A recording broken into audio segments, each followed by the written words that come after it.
Ladies and gentlemen, this is reaction. This is why Russia isn't actually collapsing. My channel, RealLifeLore. Yeah, this is one of the new ones. 4 days ago, yeah, one of the new ones video from RealLifeLore about Russia. I guess it's not about about the conflict. I guess it's gonna be somewhat part of it, but this is actually talking about how Russia, with all these sanctions and things, why isn't it collapsing? So yeah, somebody called me a fake rat or something in the comment because I didn't react to this soon. It's a 50-minute video, man. What the hell? Whenever I see an hour-long video, I'm like, we'll see if I have time for that or not. Sometimes I'm free and I just instantly react to it. But yeah, usually if it's hour-long, I don't know. Yeah, because reaction usually take more than an hour. But yeah, sometimes I'm doing it in parts, but I guess people don't like that. People get pissed off, like, where's the other part? And then I even react to the part. They don't know where the part is. They still get pissed off. So try to do it in one take. Avoid doing it in parts. But yeah, we'll see in this one. So yeah, I don't know how I'm fake rat, right? I mean, look, my stance will never change that what Russia is doing with the Ukraine is just point blank wrong. Anyone with two brain cells can basically see that. Like, even what they claim, what Russia claims, why are they doing that? Even if that's true, still invasion is not the answer. It never is the answer, right? So there is never a good outlook from this. And as far as Russia isn't collapsing, I never said Russia is going to collapse. Which video I've said that, right? Like, I'm not stupid, right? With the Iron Curtain up until, when the Soviet Union collapsed, they were not doing any, global trading, and they were surviving, let's just say. It's just been a few decades since they are doing any form of global trading, and that's not going to be enough for them to, need that, right? Even with no global trading, they can survive because 2-3 decades is not enough for them to dependent on the global trading. And it's not like they don't have any partners. They still do trading with India, right? Yeah, they sold gas, oil, whatever to India a lot too, with discounted prices or whatever. And yeah, and anyways, they're like, oh, India, why is India doing this and that? That's not how global politics work. What is India is going to be moral police of the world? Oh, you're doing this, so I'm not going to take oil from you. I'm going to alienate my partner because of somebody did some kind of a failed politics or somebody did something here and there. So yeah, this is weird. But yeah, I know why Russia isn't collapsing because there's a reason why it's not top 3 top GDP countries in the world, right? It doesn't rely on global trading that much. Now, I know this sanction and this war will have, effects on Russia going forward, if not now, then 10, 20 years from now. And it will feel an effect because this is not the same as few centuries ago. In going forward, people need global trading, right? Now, India is its partner.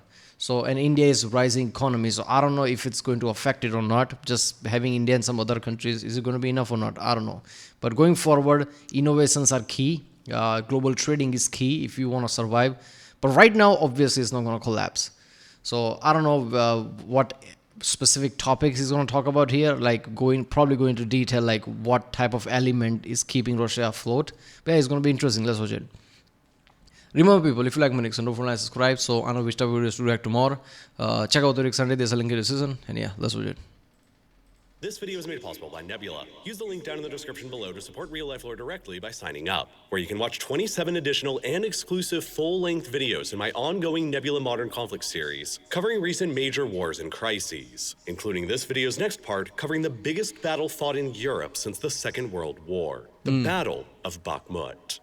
In late June of 2023, a seemingly earth-shattering event of enormous historic significance took place within Russia that briefly captured the entire world's attention. The Wagner Group, a Russian government-funded private military company with as many as 50,000 mercenaries under its control, led by Yevgeny Prigozhin, suddenly launched a full-scale armed rebellion against the Russian government. Yeah, okay. The fact I've gotten from that is that he didn't actually try to rebellion, mutiny, I don't know what the technical term is. He didn't try to do that against Putin specifically. He had problem with certain chain of command and he was attacking against that. But in the end, if you're going to attack like Moscow, you're attacking Putin. So, there's no other way around it.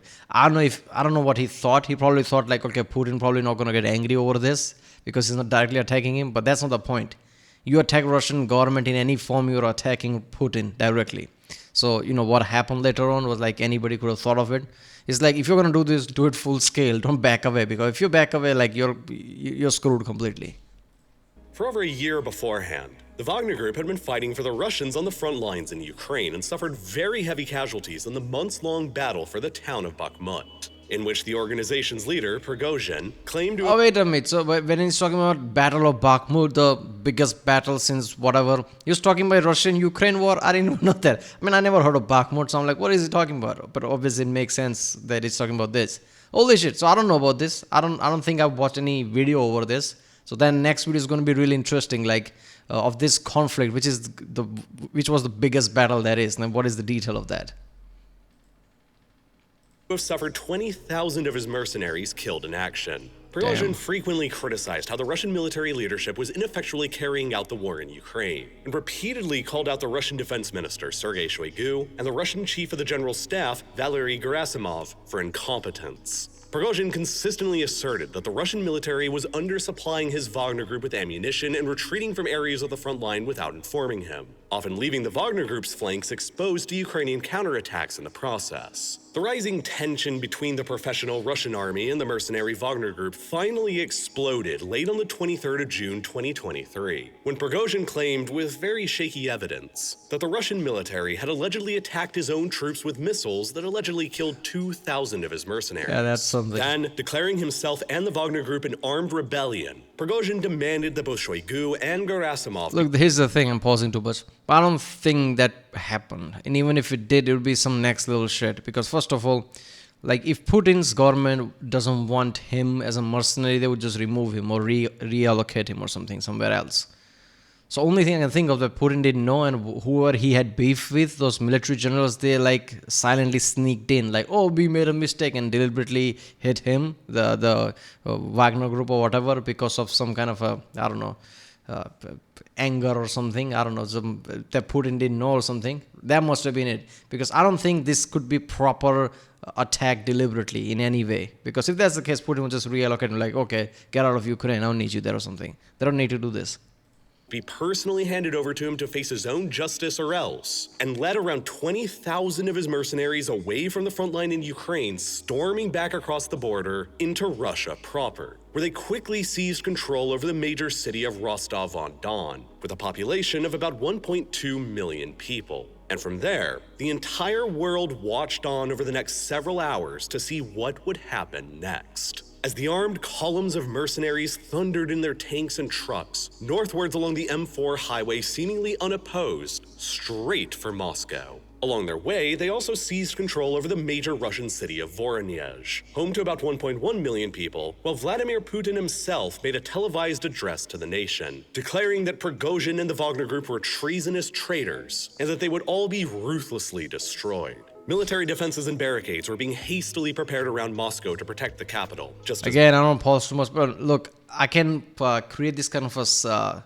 psychological scene in my head, and I do believe that Wagner Group basically declared war on those generals, thinking that it'll probably persuade Putin or something. It's not gonna become too big of a deal, like it's not gonna be a major news thing. But it became one. Then I think Putin literally said, like, they are the treasoners and I'm going to destroy them. I'm pretty sure they panicked at that moment. Because, that's not probably what they wanted. Like, who in the right mind thinks, like, doesn't matter how big Wagner Group is, they can't go against Russia whole, right? So that's why I think, they asked for who was a Belarusian president or something as a middleman. Because they probably thought that this went way too out of hand or something. But by that point, it was too late. Military helicopters attempted to attack the Wagner convoys on the highway but kept getting shot down by them. It seemed nearly inevitable that the Russian Federation was catapulting headfirst into full-blown civil war. But nearly just as quickly as it all began, it's one group, man. How can it be civil war? Only a little more than 24 hours after launching the rebellion, Prigozhin suddenly backed down after revealing that the dictator of Belarus, Alexander Lukashenko, a man closely allied to the Kremlin, had quietly stepped in behind the scenes to negotiate some kind of compromise. The Wagner group laid down their arms, withdrew from their briefly occupied cities of Voronezh and Rostov-on-Don. All criminal charges of treason were dropped, and Prigozhin and much of the Wagner group establishment allegedly went into exile in Belarus. The 24 hours of chaos that led to that conclusion left a few I like how dozen they're just high-fiving all this military conference and shit like people do at some kind of a celebrity concert or something. Yeah, look at that, military warfare. Yay, somebody's gonna die. Russian soldiers and mercenaries killed and wounded, and a few destroyed vehicles. It represented the first major armed rebellion against central authority within the Russian Federation since the constitutional crisis of 1993 that happened 30 years previously, which had involved then-President Boris Yeltsin launching a self-coup against the Russian parliament that climaxed with Russian tanks in Moscow under Yeltsin's direct orders, shelling the house of the Soviets in Moscow. A series of events that killed and wounded hundreds and left many outside observers That was some similarly crazy speculating shit. that Russia was on the brink of a full-blown civil war. That's not what ended up happening in 1993, and it's not what ended up happening in 2023 either. I mean, it's not easy, man. Many Russia's videos, not- publications, and articles have been Like, people can have comments about Russian military because of all the failures and things, but when all said and done, Russia is not that small of an entity, is it? Like, it's not that when something becomes a certain threshold bigger, it's not that easy to topple anything or cause any kind of turbulence inside. That there can be scuffles here and there could be problems here and there, but it will all sort out. It's very hard for big entities like Russia to, I don't know, get whole government dismantled or something like having a major civil war problematic, things like that. They will always either somebody will crush something or come to agreement or something. produced about the I'm 24-hour having a hard Wagner time finding words, rebellion, apparently. asserting that this was only the beginning of the end for Vladimir Putin's regime in Moscow, and that more chaos and rebellions to come are certain. Many have even gone so Come far on, as to this suggest is all like that the this sort of costly shit. war in Ukraine and its consequences will lead to the supposedly desire. inevitable dissolution of the Russian Federation itself. Just like how the costly war in Afghanistan contributed to the dissolution of the Soviet Union, and how the costly experience in World War I led to the dissolution of the Tsarist Russian Empire before it. But the thing you've got Come on, man. Nobody really believed whenever somebody read some kind of titles like that. Oh, this is the end. Putin's end is here. Russian end is here. This end is here. And anybody who doesn't keep up with what you talking about, there's no way in hell that's going to happen. No way. At best, it would be like a lot of collateral damage, a lot of damage all around. But no way that was going to happen, right?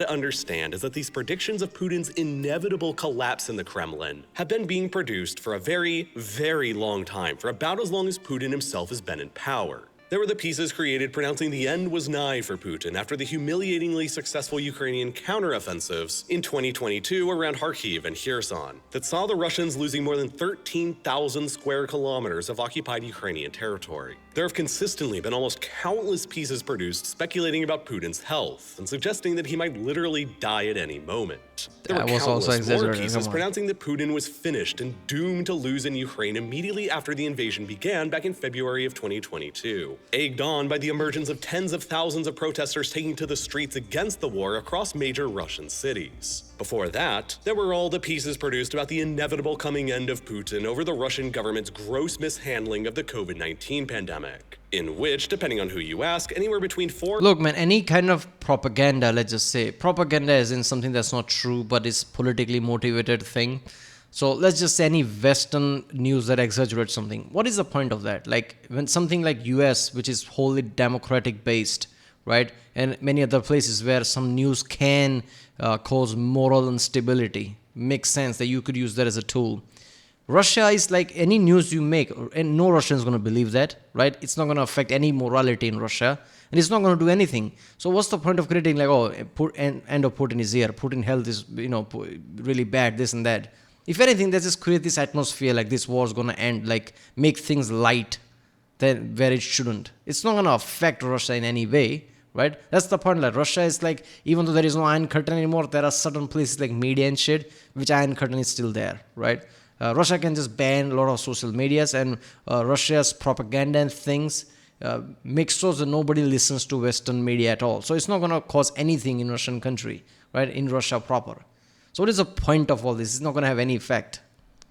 400,000 and 820,000 Russians died. resulting in the biggest peacetime loss of life in all of Russia's contemporary history. Before that, there were those who predicted the end of Putin following the surprise election of Volodymyr Zelensky to the presidency of Ukraine in 2019. And before that, there were those who predicted the end of Putin in 2018 over the government pushing ahead of extremely unpopular pension reforms that raised the age of retirement in the country by 5 years. And before that, there were those who predicted that the rising political star of Alexei Navalny within Russia would lead to the eventual downfall of Putin. And before that, there were those who predicted that Russia's annexation of Crimea from Ukraine, the war in Donbass, and the ensuing Western financial sanctions after 2014 would lead to Putin's undoing. And before that, there were the anti-government and anti-Putin protests in 2011 and 2012 that were supposedly the beginning of the end for Putin. And before that, it was Russia's invasion of Georgia, the 2009 global financial crisis, and the cratering of global oil prices that were supposedly all the beginning of Putin's end.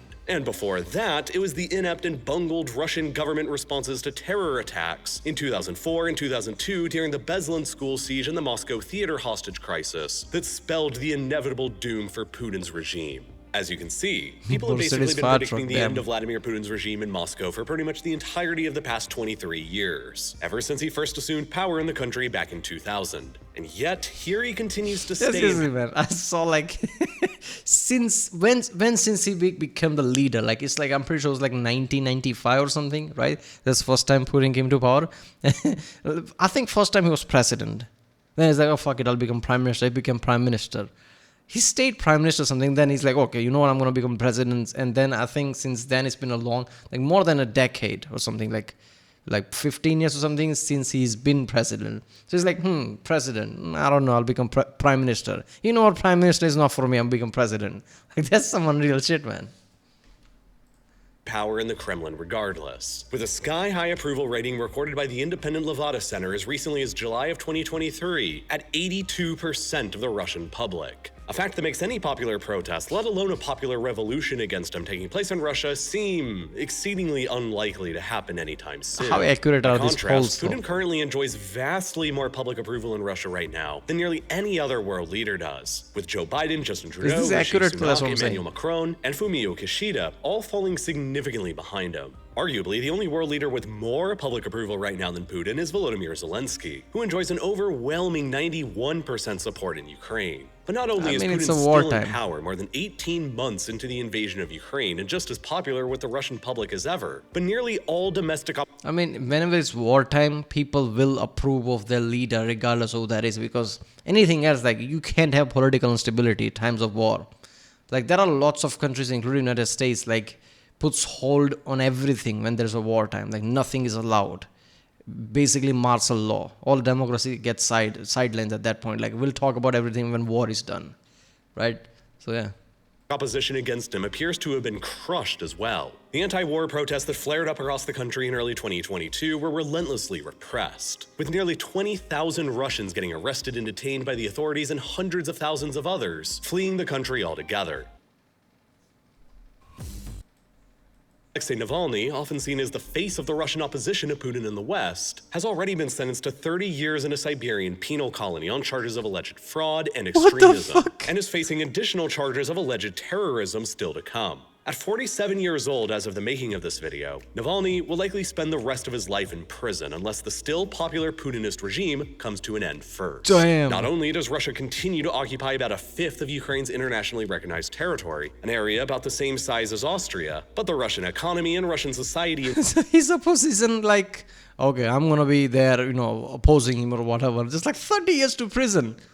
Oh, he did this and did that. So you go 30 damn years. That's some long ass shit, man. I don't know. I'm just gonna guess here. If number come close to even 30, right? Like it's 25 years has happened now. Only 5 years left. I'm pretty sure some accident gonna happen. All right. So that's some fucked up shit. In general, both, so far, seem to have barely even noticed the effects of the war and Putin's decision-making processes. After the invasion first began, Western policymakers in the US, EU, UK, and elsewhere all agreed on burying the Russian Federation beneath an unprecedented amount of financial sanctions that would supposedly lead to the complete financial Armageddon for the country. There were officials within the Biden administration who genuinely predicted that these sanctions, dubbed the most consequential in world history, would result in a complete meltdown of the Russian economy by as much as 50%.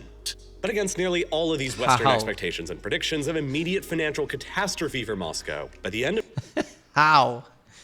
Okay, get it. They're gas exports and things like that. But I guess Europe needs that more than Russia needs them to buy it, right? I mean, 50% is big one. How did they predict that? 2022, the Russian economy had only contracted by a fairly modest 2.1%. A lower amount than the Russian economy shrank during the COVID-19 pandemic, or the 2009 global financial crisis, or across the 1990s, when the country was fumbling through its economic transition from the old Soviet system. And perhaps even more astonishingly, the IMF now expects that the Russian economy will return back to growth in 2023 and see an expansion of as much as 1.5%. I think what happens is that like all the Western countries, including US, thought that other rising economical power like India and even China will also like, okay, we'll ban it too or something. They just thought that, it's just a moral choice or some shit like that.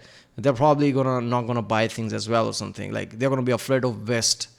Like they're not gonna anger the West by buying things from Russia, basically underestimating it, which didn't happen, right? India still bought it. Like why the fuck? It's cheaper things. Why wouldn't we? All the other people just try to put pressure, like, how could you do this and that? But it's like, okay, what you talking about? I need to think about my people first. So, obviously, yeah. With continued growth taking place next year in 2024, effectively undoing all of the economic shrinkage that happened in 2022. And simultaneously to these economic signs, millions of Russian civilians are continuing to vacation abroad as well. Nearly 7 million Russian tourists are expected just to visit Turkey this year alone, which is nearly 5% of the entire Russian population visiting just this single country, while millions more are visiting other popular destinations in Egypt, the UAE, the Maldives, important and places, Thailand man. as Turkey well. and Egypt, And they're continuing obviously. to be flown largely Anybody on knows government-seized history of any Boeing kind? and Airbus aircraft operated by Russian-owned airlines. This is hardly the picture of the financial Armageddon for Russia that was originally obviously. painted by the West a year and a half ago as supposedly being inevitable. And it sits in extremely stark contrast to the extreme battering that the Ukrainian economy has suffered. After losing a fifth of its territory to a hostile foreign invasion, witnessing millions of its citizens leaving the country and tens of thousands more getting killed, and after suffering repeated missile, drone, and rocket attacks that have destroyed swaths of its infrastructure and suffering beneath a withering Russian naval blockade, choking off its exports and imports, the Ukrainian economy crashed by an estimated 29.1% by the end of 2022. Again, compared to only a 2.1% decline experienced in Russia. It is now increasingly becoming a Look, I love RealLifeLore, but I feel like some stats which are obvious, he's dragging it out for some reason. Like, Ukraine is the one who's getting invaded. They are the ones suffering collateral damage more than anything. They are the one who's getting blockaded. Of course, they're gonna have like massive dip in GDP. Of course they will, right? And Russia is the one doing it. Biggest thing against Russia is sanctions. Like I said in the start of the videos, like how much they rely on it really, right? And China and India, big economies, still buying from them. So how much are they gonna feel it? Apparent that the financial war between the Western world and Russia is effectively devolving into a stalemate. A stalemate that is also increasingly reflecting the military stalemate taking place on the battlefield in Ukraine, as the ongoing Ukrainian counteroffensive is bogging down and struggling to break through the Russian front lines. And in order for you to understand how Putin and Russia have both managed to hang on this whole time, despite the massive sanctions and isolation placed upon them by the West, in addition to the massive losses of hundreds of thousands of military casualties in Ukraine, and why in nearly every aspect this conflict in Eastern Europe is dragging into a stalemate right now, it helps to understand where the source of Russia's modern power comes from in the first place, and how that power is being used. You see, as the biggest country in the world by terms of land, Russia contains within its vast territory an enormous amount of the resources and raw materials that modern developing civilizations all around the world need to continue functioning. I was wrongly convicted for 30. Within the lands of Russia, you will find about a fourth of all the world's discovered reserves of natural gas, the absolute largest amount of natural gas reserves that any one single country possesses, along with the second largest reserves of coal and the sixth largest reserves of oil. Since Russia's population and economy are both fairly small relative to many of its neighbors across Eurasia like China, Japan, and Germany, the Russians themselves can never hope to consume all of these raw materials on their own. And that means that historically, the Russians have been by far the world's largest exporter of natural gas and the second largest exporter of oil, currently just barely behind the Saudis in first place. And these massive, globally significant exports of oil and gas have brought the Russian state both vast revenues and immense leverage over the foreign countries that depend on continuing receiving them. It got to such a point that immediately before the invasion of Ukraine in January of 2022, the oil and gas sector in Russia was accounting for a whopping 45% of the entire government's annual budget, and as much as 60% of all the state's exports. Oil and gas are Russia, and Russia is consequently the only true petrostate that exists in Europe. A country about as dependent on selling those resources to keep their government going as Saudi Arabia or Iran. Before the war, Russia made most of its fortune by selling these oil and gas resources to the various wealthy but energy resource poor countries of Western Europe. It was a relationship bound by geography and a mutual interest in what the other had. Western European countries had a lot of money but virtually no domestic oil or gas, while Russia didn't have a lot of money but had almost limitless amounts of oil and gas When reserves. you're talking about global trade like that, I get it, he's trying to simplify it, but I don't think you should say it in money-wise, right? I guess when you talk about global trade like that, it's mostly based on trading, right? Rather than just money, right? That's why countries can have deficit and they don't sweat it really, right? Debt deficit, this and that. So I guess it depends. Like Europe had a lot of things that also world needs, and Russia would need, obviously. And Russia had oil. Now Russia probably found, obviously the pipelines were like way more efficient than any other way they're gonna sell it. But I don't know. Did they sell all of their the same way they were selling things to Europe? And did 100% of them they found some other buyers now or something? Because that's what I want to know in this video. Like they stopped all this, right? Now did all of that is going to something else, someone else, like China, India, somewhere else? All of it? Reserves that could be delivered to Europe more inexpensively than from anywhere else, through a series of direct overland pipelines that were painstakingly constructed across the decades. Throughout 2021, approximately half of all the oil that Russia exported abroad went westwards to Europe. About 45% of the entire European Union's natural gas imports were delivered by Russia, and the EU and UK collectively paid the Russians about $148 billion for these resources that single year alone. But immediately after the Russians ordered hundreds of thousands of troops storming into Ukraine in early 2022, the Western world announced that the days of Russia selling oil and gas to them were at an end.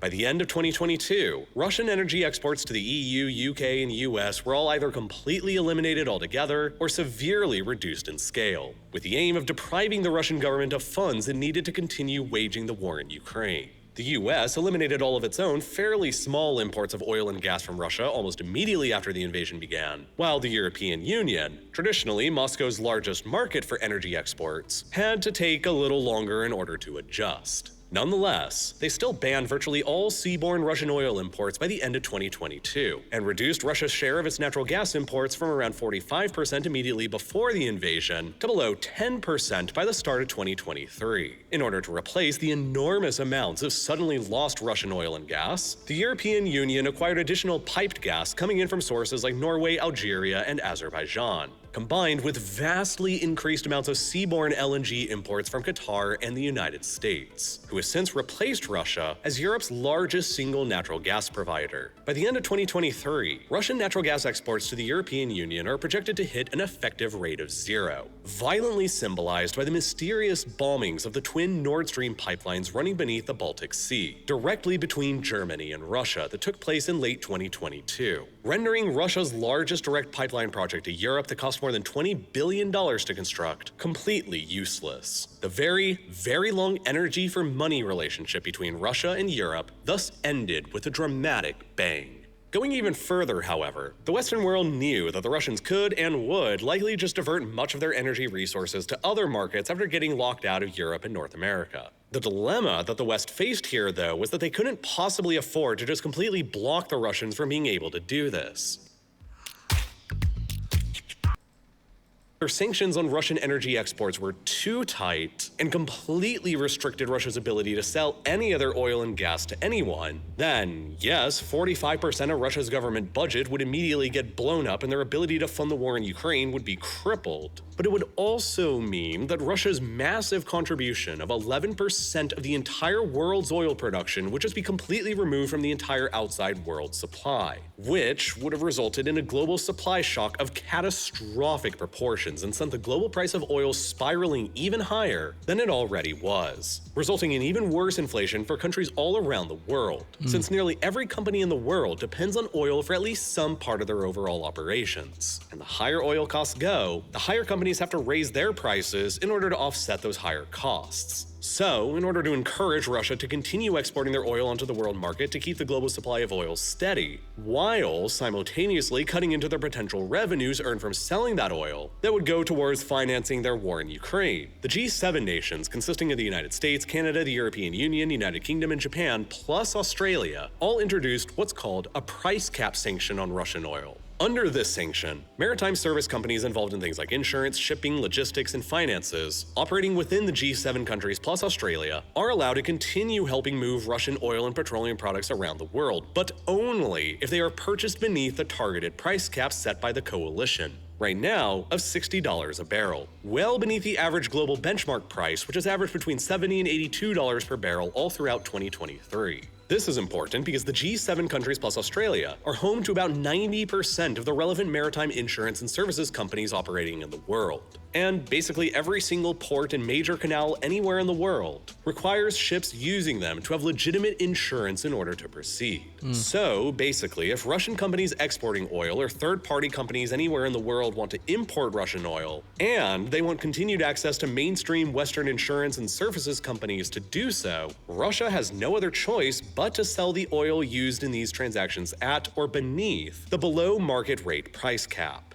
And moreover, even if other countries don't want to use the Western world's insurance and services, the mere existence of the price cap grants them an amount of leverage to negotiate lower prices from Russia on their own. That is true. Because what alternative do the Russians really even have? More than halfway through 2023, the price cap sanctions appeared to be working about exactly as intended. Russian oil exports to the world market remained more or less consistent, keeping the global supply steady, while their revenue was continually diminishing at the same time. Over the first half of 2023, from January to June, Moscow only earned about $37.4 billion on their oil sales to foreign markets, less than half of what they had earned during the first half of 2022. Becoming increasingly locked out of the European and North American markets altogether, and constrained in every other market by the price cap sanction, the Russians were also forced to almost completely reroute all of their oil and gas exports to countries across Asia and Africa instead. Before the invasion of Ukraine, a lot of this trade didn't really make economic sense because of geography. European states are wealthy, and their economic centers are located far closer to Russia's oil and gas resource locations than major Asian or African economic centers, meaning that Russian energy exports were much more economical to ship to Europe, while the Persian Gulf's energy resources were much more economical to ship to South and East Asia and Africa. For context, before the invasion began, it cost an average of about $6 to ship a barrel of Russian oil to China, but only $3 to ship a barrel of Persian Gulf oil from a place like Saudi Arabia to China.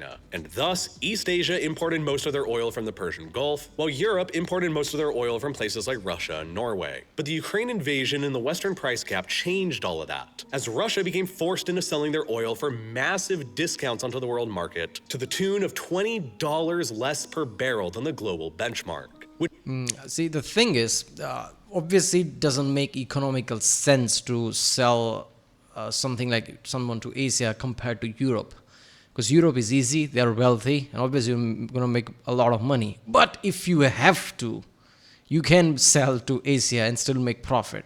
So this is all based on like how much money you're going to make. You're still going to make money, right? You're still going to make money by selling to Asia. And it's going to be, hard in a way because you have to travel a lot and it's not efficient. But you're still going to make a lot of money. That's the thing with oil and gas. You're still going to make money. So yeah, Russia is going to get affected, but I think Russia still is going to have plans in place. Basically increasing the import, increasing the oil and gas, even if you cheapen it, to make sure the world, their Russian economy doesn't drop temporarily. because they probably think like 4 or 5 years is going to be enough. Since then, I guess war is going to conclude or something, or if they'll find a way or something. I think that could be one of the reasons why Russia's economy is like projected to grow rather than collapse. Which greatly encouraged more neutral countries to start gobbling up their significantly cheaper supplies. That suddenly overshadowed their relatively more expensive shipping costs. India literally went from purchasing hardly any Russian oil at all before the invasion to increasing their purchases by more than 10 times over, to the point where right now in late 2023, a whopping 40% of India's Jeez. Like I knew India purchased, but look at that. It's like from 3% to 40%. Russia's like, you know what, man, like our European side is like completely screwed, and we'll give you discount and we'll handle the shipping. You want it? Like, no, why the hell not? Like, yeah, it's going to be cheaper now. Let's go. There you go. oil imports are all being purchased from Russia. In the process, the Saudis, who were supplying the Indian market with about 20% of their oil imports right before the invasion, have seen their market share diminish to only about 13% today. Damn. Simultaneously to that, China roughly doubled their purchases of Russian oil from the start of the invasion to May of 2023, as Russian oil suddenly out of the blue became even cheaper for them than Persian Gulf oil, which has led to an unexpectedly fierce competition erupting for the Chinese energy market, the largest energy market in the world, between the two biggest energy exporters, the Saudis and the Russians. Before the Ukraine invasion, the Chinese imported 21% of their oil from Saudi Arabia and only 8.8% of their oil from Russia, which has since flipped to 14.5% of their oil from Saudi Arabia and 14% from Russia, with the Russians being projected to even overtake the Saudis as China's newest largest oil provider by the end of the year. This is all very complicated for relations between the Saudis and the Russians, because as the Russians take up more of the oil market in places like India and China, the less oil the Indians and Chinese are buying from the Saudis. Look, I don't know what Saudi diplomats are doing here.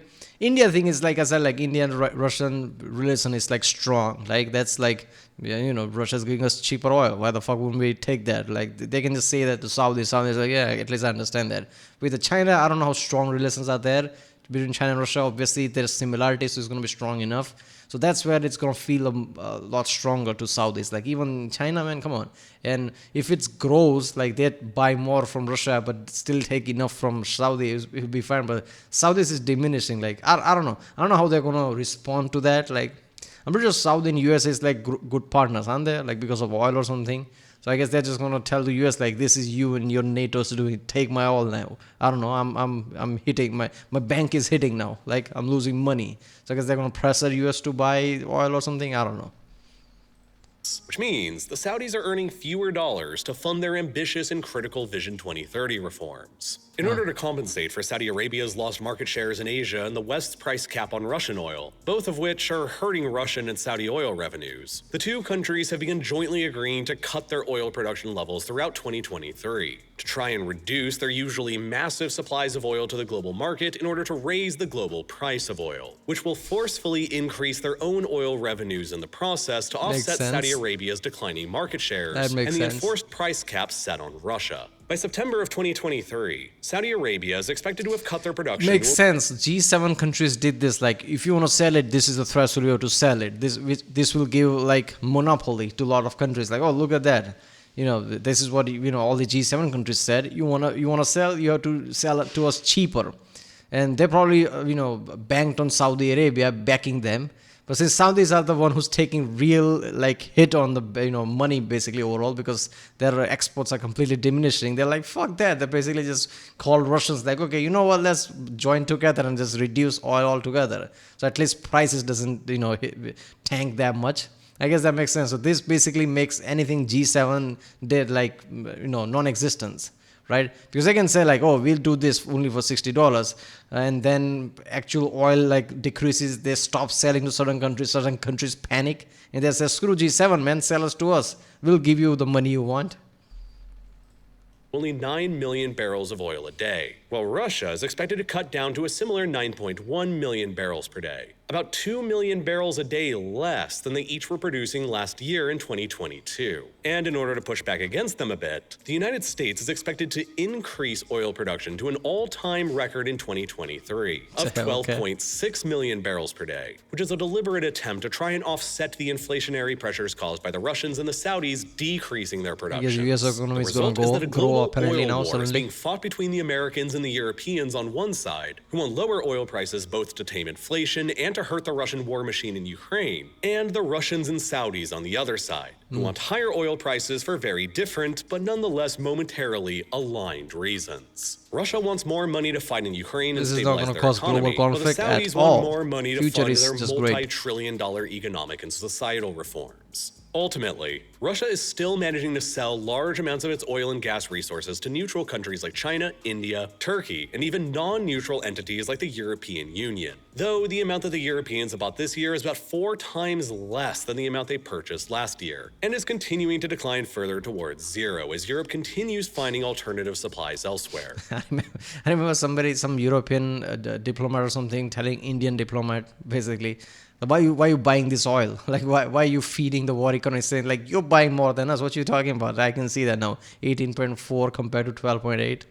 And even though Russia is selling these oil and gas resources for less than they used to, their tactics of coordinating joint oil supply cuts with the Saudis are steadily contributing to a pumping up of the global price of oil, which is enabling the Russians to sell their own oil for higher rates as well. Since June of 2023, the trading price of Russian oil has even managed to break through the G7 plus Australia enforced price cap. And as of the writing of this video, it has managed to even surpass $70 a barrel, still beneath the global average, but well above the targeted price cap, and well above what Russian oil was trading at between January and June of 2023, meaning that the Russians are probably going to be earning more on their oil revenues in the second half of 2023 than they did during the first half. I mean, in anticipation of these higher oil revenues in the future, the Russian government recently announced a dramatic increase to their defense spending in August. You know what? I'm gonna stop here. But look, Russia has gas and oil. Everybody if there is one thing the world needs apart from anything, including iPhones, they need gas and oil. They need gas and oil. Russia has monopoly. Like nobody has played this game. Russia has the thing. So what Saudi and Russia are doing joint adventure and things, this was coming. Russia's like, we have the thing, you need it, what you gonna do about it? Regardless of how many, manipulating you do in the background, none of that is gonna matter. Like, I have the thing. So yeah, Russia is not going anywhere. You know what? I guess I'll make part 2 or not. We'll see how this video do. But yeah, this was why Russia isn't actually causing our channel Real Life Lore. If you like my reason, don't forget to subscribe, and I'll see you next time.